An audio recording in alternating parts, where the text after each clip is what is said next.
অপর্ণাকে আমি আমার বউ বলেছি বলে তুমি তোমার জায়গাটা কোথায় সেটা ভুলে যাবে মীরা, এমনটাই বলছে আর্য মীরাকে। তো পুরোটা জানতে ভিডিওতে লাইক দিয়ে চ্যানেলটা সাবস্ক্রাইব করে দেখতে থাকুন।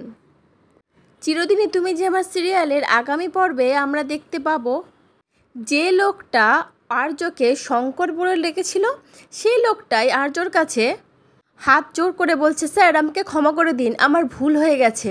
আর লোকটাকে দেখে মনে হচ্ছে লোকটা খুব ভয় পেয়ে আছে।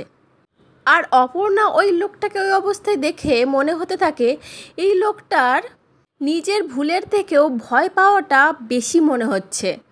কিন্তু কিসের এত ভয় পাচ্ছে ওই লোকটা? অপর্ণা চোখ বড় বড় করে শুধু ভাবতেই থাকে সেটা। আর অন্যদিকে আমরা দেখতে পাই মীরা আর্যকে এসে বলে, অপর্ণাকে তুমি তোমার বউ বলে পরিচয় দিয়েছ?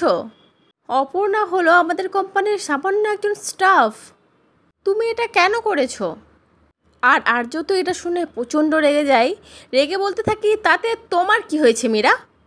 অপর্ণাকে আমি আমার বউ বলে দাবি করেছি বলে তুমি তোমার জায়গাটা ভুলে যাবে মীরা? তুমি তোমার লিমিটের মধ্যে থাকো। আর এটা শুনে তো মীরা পুরো চমকে যায় আর আর্যর দিকে ফ্যাল ফ্যাল করে তাকিয়ে থাকে। তো বন্ধুরা, মীরার মুখের উপর আর্য যেই জবাবটা দিল, এটাতে তোমাদের কেমন লাগলো সেটা কিন্তু কমেন্ট করে জানিও। আর একটা কথা জানিয়ে রাখি, আর্য অপর্ণার সেই প্রপোজ পর্ব খুব তাড়াতাড়ি চলে আসছে, যেটার জন্য আমরা দর্শকরা এতদিন ধরে অধীর হয়ে অপেক্ষা করছিলাম। তো পরবর্তী আপনি নিয়ে তাড়াতাড়ি আসি, সঙ্গে থেকে সাথে থেকে চ্যানেলটা সাবস্ক্রাইব করে দিও। ধন্যবাদ।